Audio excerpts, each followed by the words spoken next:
Parashat Tisa presents a most dramatic event. Moses, after being on the mountain for 40 days, is told by God, "Go, get thee down, for thy people that thou hast brought up out of the land of Egypt have dealt corruptly. They have turned aside quickly out of the way which I commanded them. They have made them a molten calf and have worshipped it, and have sacrificed unto it, and said, This is thy God, O Israel, which brought thee up out of the land of Egypt." End quotation.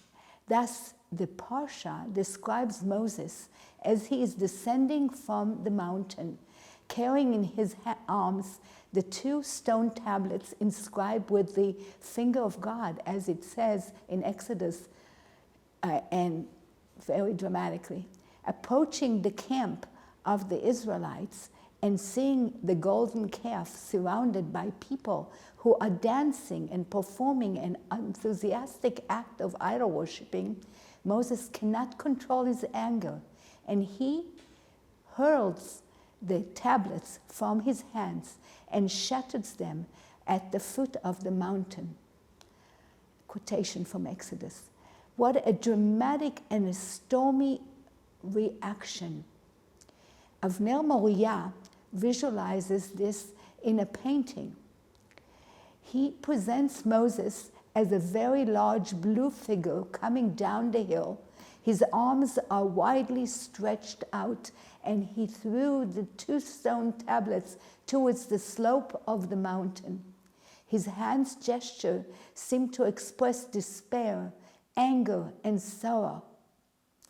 The mountain is painted with stormy, fiery colors that bring to mind the description of this very mountain during the giving of the Torah, where it says in Exodus, describing it, now Mount Sinai was altogether on smoke because the Lord descended upon it in fire, and the smoke thereof ascended as a smoke of a furnace.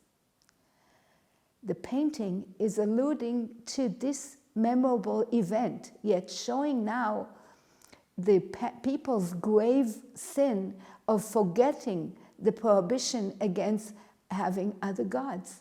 Yet we wonder, why was Moses so shocked and traumatized when he saw the golden calf? In the biblical story, we were told that Moses was informed by God about the golden calf before he was told to leave the mountain. Why then was he so shocked and unable to control his anger so as to break the precious stone tablets? Examining Moriah's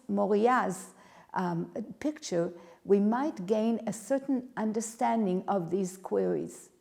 Seeing the image of Moses so clearly against the fiery red mountain close to its top, and the multitude of people gathering at the bottom of the mountain, brings the viewer back to the scene described in the theophany in Exodus 19.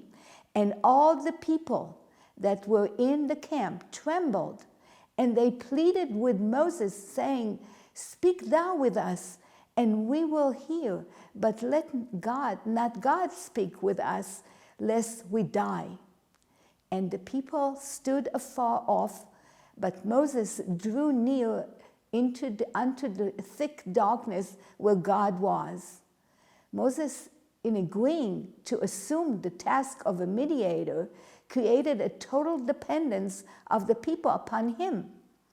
Thus, it is understandable that when he disappeared for 40 days and 40 nights, his absence meant a lack of any visible representation or being there for God. This caused the people to demand of Aaron to provide them with a physical presence that could fill the absence of Moses. Thus, the golden calf became the new mediator. Moses thought, perhaps, that when the people see him, they will be reassured that their visible contact with God has returned.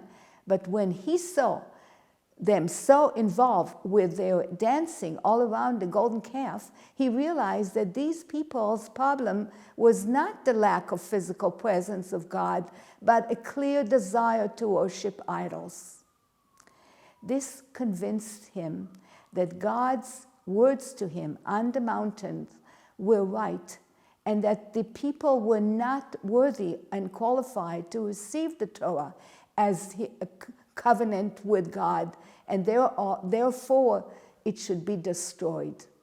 Seeing and realizing all this, Moses must have reflected back to his argument with God concerning the harsh words about the Israelites being a stiff-necked people, about his refusal to accept God's offer to establish a new nation from his descendants instead of the sinning Israelites.